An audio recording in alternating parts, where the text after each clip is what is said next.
Et plus que quelques heures nous séparent de la grande soirée culturelle dénommée Bisso qui se tiendra ce dimanche au Grand Hôtel Kinshasa, vaste campagne d'éveil patriotique qui se veut d'impliquer tous les Congolais et Congolaises au développement du pays dans la fierté, l'honneur et la dignité. Et puis de la littérature, l'histoire de Simon Kimbongo est retracée dans un livre à 2 volumes, une réalisation de 2 auteurs qui ont bien voulu raconter le parcours de cet illustre fils du pays qui a participé à sa manière à l'explosion du peuple congolais. Ils sont au total 109 ex-prisonniers qui viennent de retrouver la liberté, libération qui fait suite à l'ordonnance loi présidentielle portant amnistie pour tous les prisonniers qui étaient éligibles à cette amnistie également à suivre dans cette édition d'actualité. Bienvenue à tous. Ils ont pour la plupart purgé une partie de leur peine, soit à la prison centrale de Makala, soit à la prison de Ndolo. 109 au total qui ont été libérés ce samedi, militaires et civils confondus. Et pour ces militaires, pas de répit. Ils seront affectés très prochainement dans de nouveaux sites pour continuer à servir la nation. Voilà des gestes qui rendent ici effective la mise en application de l'amnistie dont ont bénéficié certains prisonniers. Ce samedi, au total, 109 prisonniers militaires et civils qui sont désormais libres. Ils étaient pour certains à la prison de Ndolo et pour d'autres à la prison centrale de Makala. Pour les militaires libérés, ne sont pas laissés à leur triste sort. Ils seront affectés à de nouveaux lieux de service appelés à plus de discipline.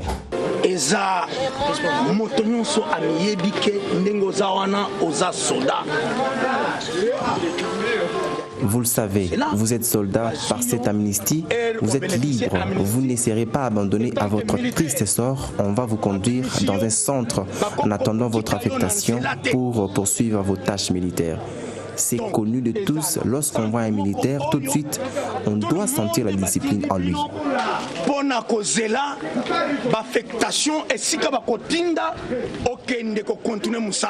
C'est une joie pour ces anciens prisonniers de retrouver la liberté.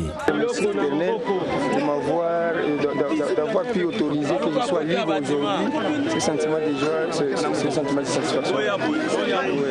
Aujourd'hui, je me retrouve à Kinshasa libre, à 2000 km de chez moi. C'est pas facile, mais je vais m'en sortir. C'est vrai, vous savez, le Congo, c'est notre pays et nous aimons bien ces pays. Mais en regardant les autorités, nous savons qu'ils sont compétents et nous savons qu'ils ont le pouvoir de faire quelque chose pour ces pays. Surtout c'est là ce que les Congolais veulent. Ils veulent la paix, ils veulent la démocratie, ils veulent le développement. C'est là ce que nous demandons aux autorités de la République du Congo. Cet acte illustre la ferme volonté du gouvernement congolais de mettre en application les ordonnances présidentielles pour consolider l'unité nationale. Il n'y a qu'imposer la discipline militaire partout. Je l'annonce à l'ouverture de cette édition d'actualité. Plus que quelques heures nous séparent de cette grande soirée culturelle dénommée Bisso, qui est donc en phase de devenir une vaste campagne de sensibilisation par une prise de conscience patriotique et collective. Et cet événement que célèbre Biwan depuis 3 ans prône l'émergence d'un Congo fort et prospère au cœur des enjeux mondiaux. Julie Sifou. Fierté, dignité, oh Bisso, campagne d'éducation civique aux actions culturelles et à sa 3e édition. C'est aussi un événement qui célèbre la souveraineté d'un Congo indépendant. Traduit de lingala en français par nous, Bisso, initiative et œuvre porteuse d'une exigence présentée comme un droit légitime dans les actions revendicatrices des pères de l'indépendance et relayée ici par un patriote congolais, l'ambassadeur Jean-Pierre Moutamba. Cet éveil de conscience est loin d'être une ambition démesurée et politicienne. Quand je vois la beauté et la grandeur de ces pays, c'est que les gens nous envient de l'extérieur. Et que nous, ici, à l'intérieur, on ne comprend pas. Je dis non, je ne peux pas me taire. Il faut que je réveille mes frères. Il faut que je réveille mes sœurs pour leur dire, faites attention. Si vous ne faites rien, si vous ne comprenez pas que le Congo ici vous appartient, ah là, vous êtes finis. Il appelle à un réarmement patriotique et moral de chaque Congolais. Congolais décomplexés des tares de la colonisation et de l'appréhension du néocolonialisme. La campagne Bisso de la nouvelle génération qui s'engage à dresser le front fait la promotion des valeurs congolaises qui poussent à la volonté de sortir le pays de la précarité. Une très bonne initiative parce que, j'ai dit tout à l'heure, c'est les Congolais. C'est personne d'autre que les Congolais eux-mêmes. qui doivent opérer le choix et mettre la main à la pâte. En s'éloignant d'abord du doute. Voilà. En ayant un peu plus confiance en eux. Qu'est-ce qui devrait nous faire douter, nous Congolais? Effectivement, qu'ensemble nous pourrons marquer le pas, faire avancer ce grand Congo, être conscients de notre indépendance. Ces genres d'initiatives sont encouragées. Les prestations ont été très bonnes, l'initiative également. Et voilà, nous accompagnons et nous suivons. Bisso se veut le leitmotiv qui fait de tout Congolais membre à part entière d'une société élue par le destin pour le développement de son pays. La riche nation congolaise couplée à son peuple épris de paix et de justice est capable, face aux enjeux du millénaire, de s'imposer en véritable locomotive.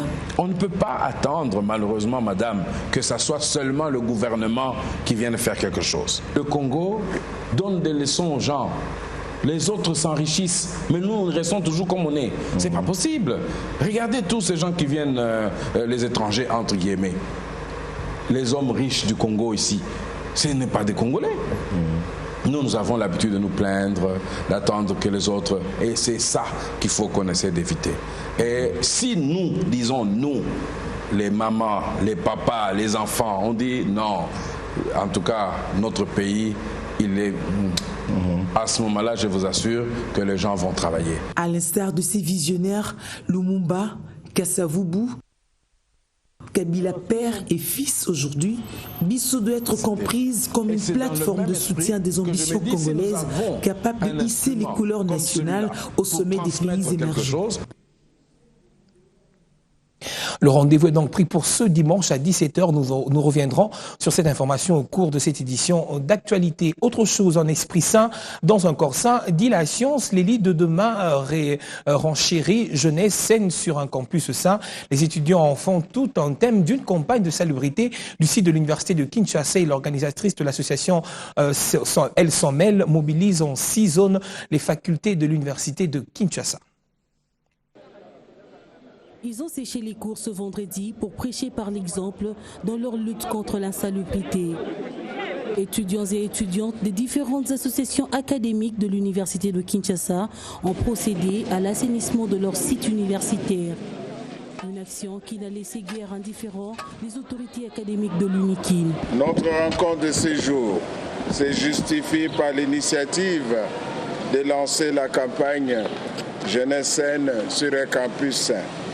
Nous souhaitons cette idée qui s'inscrit bien dans l'une des visions du comité de gestion de l'UNIKIN qui tient à œuvrer à l'assainissement d'environnement universitaire.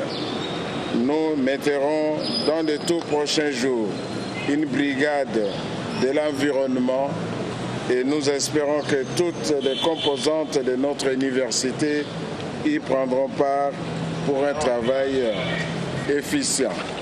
Cette initiative de l'association Et si elles sont mêlées vise à non seulement conscientiser, mais aussi à responsabiliser les élites à vivre dans un milieu sain. Nous nous sommes rendus compte de ce qui se passe sur le site universitaire. Nous ne gardons pas notre environnement sain, nous qui sommes d'abord étudiants de l'université, mais aussi toutes ces personnes qui fréquentent l'université n'ont pas la notion de l'environnement sain.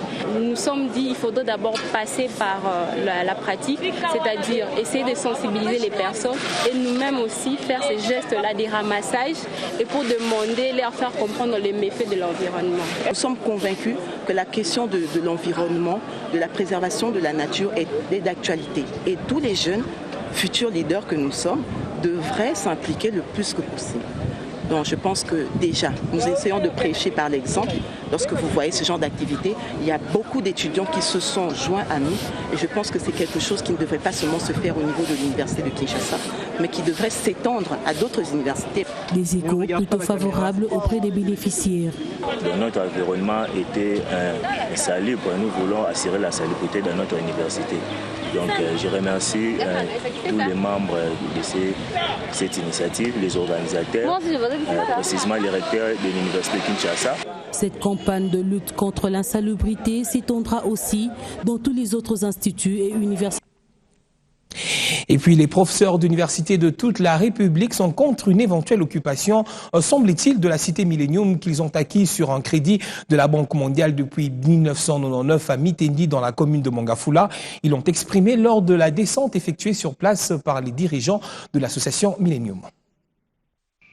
C'est une sonnette d'alarme, sinon un avertissement contre toute occupation illégale et frauduleuse de ce site en cours de construction des logements des professeurs de l'enseignement supérieur et universitaire. Réunis autour de leur association, les professeurs des universités de la République ont acquis ce site Millennium, comme ils l'ont baptisé, par un crédit de la Banque mondiale. La première pierre a été posée par le chef de l'État, Joseph Kabila Kabange, en octobre 2005 pour la construction de 800 logements sociaux. Ce site, ce n'est pas un site public, c'est un site privé. Et le caractère privé de ce site peut être attesté par les documents que nous détenons. Dans le cadre social, puisque notre gouvernement insiste là-dessus, on ne voit pas l'apport du gouvernement. Ceci, c'est une initiative privée, comme on venait de le dire. Tout à fait privée, et on voit un membre du gouvernement se déplacer pour venir occuper un site privé. Et c'est regrettable de notre part. Remettre en cause les documents légaux qui leur octroient les droits de propriété de ces sites, c'est ce que les représentants des professeurs ne veulent pas entendre d'une seule oreille. Ils en appellent par ailleurs au président de la République pour une issue heureuse de ce projet qui est en cours de financement. Et pendant son séjour à Kinshasa, le gouverneur de la province du Kassai occidental, Alex Kandé Mupompa, en a profité pour signer un protocole d'accord avec la Direction générale de migration sur la perception de la taxe entre la DGM et le gouvernement provincial, un accord qui permettra le bon contrôle des recettes de l'État dans les frontières. En visite à Kinshasa, le gouverneur du Kassai occidental, Alex Kandé Mupompa, s'est rendu ce vendredi 6 juin 2014 au siège de la Direction générale de migration. Et c'est pour la signature du protocole d'accord entre le gouvernement provincial du Kassai occidental et la Direction générale de migration pour le contrôle et la perception de taxes à la frontière. Des taxes pour le développement du pays. Rendons-nous à présent dans le Nord Kivu où la société Tramico vient de réhabiliter la route Kibarabara sur une longueur d'1 km 700 pour une durée, il faudra le dire, de 5 ans. Voilà donc qui vient faciliter la circulation sur cet axe à la grande satisfaction donc de la population. Près de 5 mois ont suffi pour le gouvernement Julien Paluku de moderniser ces 1,7 km sur le tronçon routier Kibalabala, reliant les ronds-points Instigo à la station Mutinga. Un travail de titan exécuté par l'entreprise Tramenco, qui a remercié l'autorité provinciale pour la confiance placée en elle pour l'exécution de ces travaux. Amani Jacques est assistant-chef des projets de Tramenco. La société Tramenco voudrait exprimer sa reconnaissance à la confiance que l'autorité lui a faite en lui confiant l'exécution des travaux de construction et de la modernisation de la route Kibarabara sur une longueur de 1 km 700 et 13,5 km de largeur, dont 9 mètres de la chaussée revêtue en béton bituminé. La modernisation de cet axe routier est saluée par plus d'un habitant à Goma, le cas de M. Kibirandole. Après la période de la poussière tant décriée par toutes les couches de population, le gouverneur vient un peu nous soulager en honorant cette route dite par le passé Kibalabala. Aujourd'hui, c'est la route la mieux asphaltée. Julien Paluku ne compte pas s'arrêter à ces 1,7 km. Il annonce déjà des projets pour d'autres axes routiers. Question de donner à Goma des routes à son image, des villes touristiques. Il n'y avait personne qui avait cru que cette route allait passer. Maintenant, aujourd'hui, les gens sont témoins. C'est pourquoi j'ai dit que ceci constitue 1 km témoin. Et nous allons commencer la route qui va du rond-point Bralima. Nous allons monter, dépasser le marché Virunga jusqu'à la bifurcation avec la station Mutinga. L'objectif, c'est de donner à la ville de Goma, sous l'autorité du président Joseph Kabila, une voirie pour que tufanane na zingine mavile ndani ya République démocratique du Congo. Notons que le coût global de construction de ces 1,7 km est de $1 770 000 américains. Et toujours avec vous, Patrick Sialoua, cette fois-ci avec ces journalistes de ce coin donc, qui ont suivi une formation en droit et information. Ils sont au total donc 30 chevaliers de la plume nationaux et internationaux qui ont suivi cette session de formation durant 4 jours.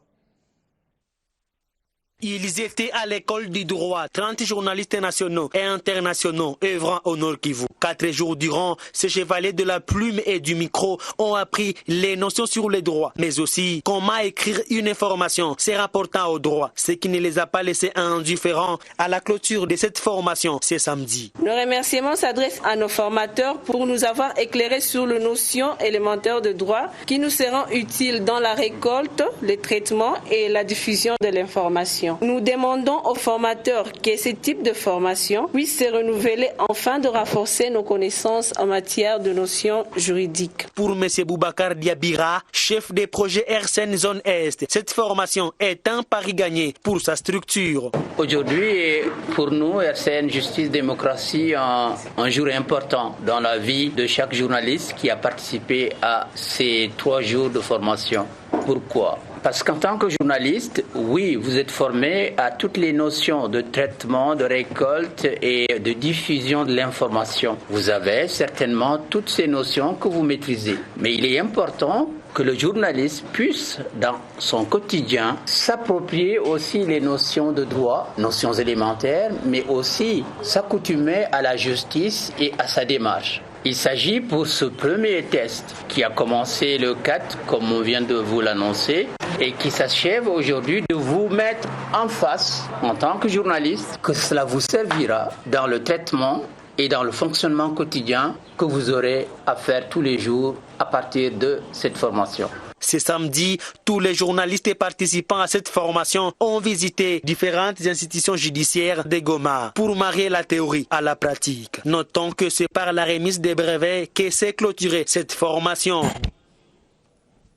Lisons à présent quelques titres parus online ce samedi. D'abord à lire dans Jeune Afrique, le président sud-africain Jacob Zuma, âgé de 72 ans, a été hospitalisé ce samedi pour les examens annoncés.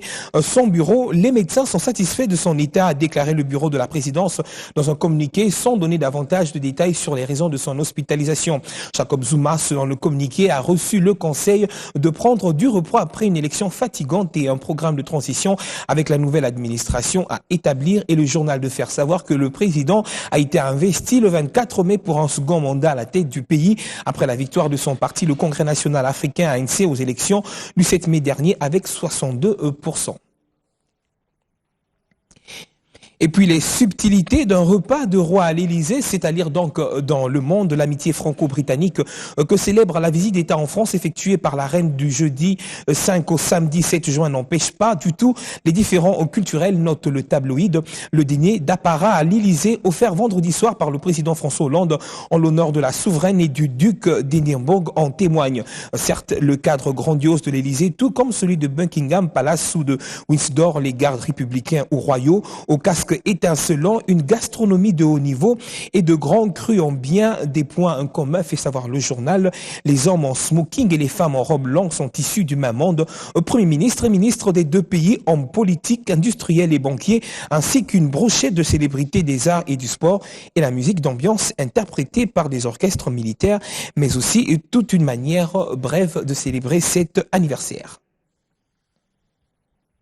Je vous le disais à l'ouverture de cette édition d'actualité, Kimbangu, libération de la race noire. C'est donc là l'intitulé de ce nouvel ouvrage qui vient de paraître sur les bancs de littérature congolaise, un ouvrage publié en 2 volumes retraçant le combat de cet illustre fils du pays.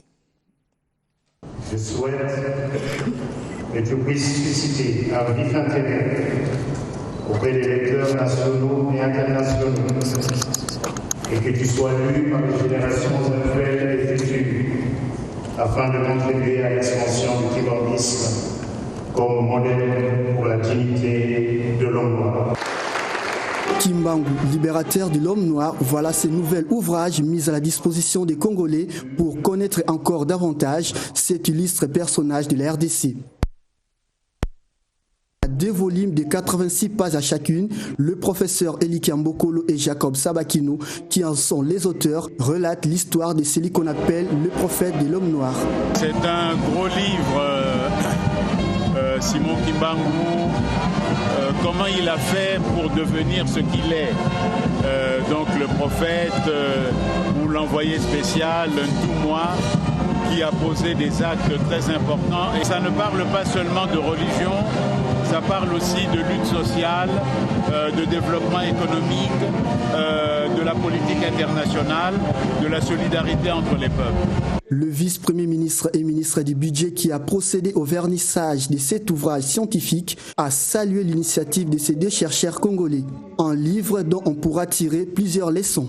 Les Congolais, en lisant cet ouvrage, ils verront que notre pays a besoin de personnes de ce genre-là, des personnes qui mettent l'intérêt du peuple avant tout le reste et qui peuvent accepter même de mourir pour la nation. Je crois que c'est une des grandes leçons qu'il faut tirer de ces livres-là.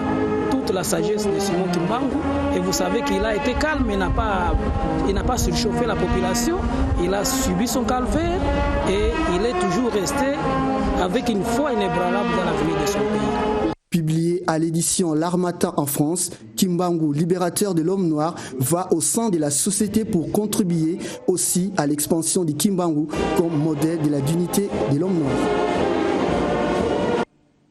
Place à présent à l'invité du journal.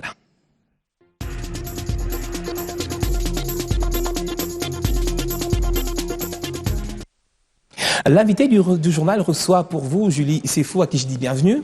Merci Steve Bouillon. Alors vous êtes donc dans l'organisation, on le disait tout à l'heure, de cette vaste campagne lancée par Biwan et son initiateur Jean-Pierre Moutamba. Le rendez-vous est donc pris pour demain à 17h au Grand Hôtel Kinshasa. Est-ce que tout est fin prêt? Oui, tout est fin prêt pour demain. Tout est fait prêt. À 17h au Salon Congo du Grand Hôtel Kinshasa. Alors, beaucoup aux chefs de la population se posent encore la question, comment faire pour y accéder? Est-ce que c'est ouvert à tout le monde ou il faudrait-il être muni d'une invitation? Il faut être muni d'une carte d'invitation, justement. Donc, nous avions laissé aux filles et aux fils du pays le temps de se faire enregistrer parce que c'est vrai que tout le monde voudrait être là à cette grande messe de l'indépendance et tout, mais les murs ne pourront pas se prolonger jusqu'à l'infini. L'occasion pour nous de rassurer même nos auditeurs ou nos téléspectateurs et ceux du monde qu'ils pourront suivre la retransmission en direct et comme ça, on pourra demeurer ensemble pendant ce moment. Alors, est-ce qu'on peut connaître un tout petit peu, peut-être ce ne sera pas un secret, le menu de cette grande soirée? Justement, nous ne voulons pas parler du menu, sinon dire qu'il y aura beaucoup de moments forts. Des innovations, il le faut, parce que ça va être la 3e édition consécutive de Bissau et elles vont se multiplier, c'est clair, mais jamais nous pensons qu'elles se ressemblent. Donc demain, il y aura beaucoup de choses qu'on n'a pas vues jusqu'ici. Quelle est la particularité d'ailleurs de cette 3e édition? La particularité, c'est que nous donnons maintenant des qualificatifs ou des moyens ou des canaux pour pouvoir bien faire le travail, parce que nous plaçons Bissau sur le signe du travail, parce qu'il faudrait que chacun de nous, en tant qu'enfant du pays, puisse apporter sa pierre dans la construction de cet édifice qui est la République démocratique du Congo. Mais comment travailler, c'est ça, le message clé demain. D'ailleurs, il faudrait le dire que le travail, Biwan, on a fait plusieurs reportages là-dessus. Julie Sefou, le dernier mot avant de nous séparer? Le dernier mot, c'est que l'indépendance est un état d'esprit. Bissau ne cesse de le répéter. Alors si chacun se sent indépendant et pense contribuer au développement du pays, ça sera possible à ce que la République démocratique du Congo rayonne bel et bien et que nous puissions être respectés de tous. C'est l'affaire de chacun, des politiques, de la société civile, des religieux, des enfants, des vieillards et de chacun. Voilà. Julie Sefou, on se dit donc à demain à 17h au Grand Hôtel Kinshasa, retransmission en direct sur Biwan Télévision, mais également sur les ondes de la radio. Et nous allons nous séparer justement avec ce spot publicitaire.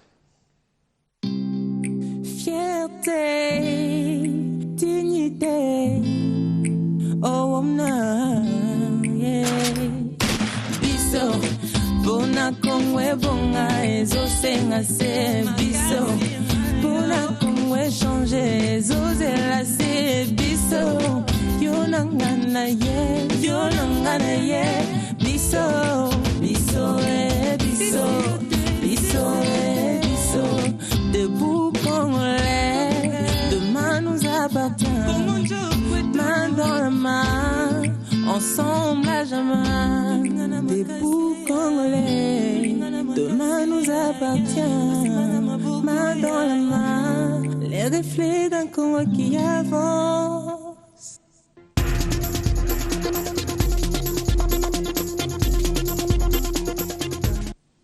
Debout Congolais, demain nous appartient et demain c'est dimanche. On se retrouve au Grand Hôtel Kinshasa à 17h pour cette grande soirée culturelle. Entre-temps, je vous dis merci également de visiter notre site internet www.bole-tv.com.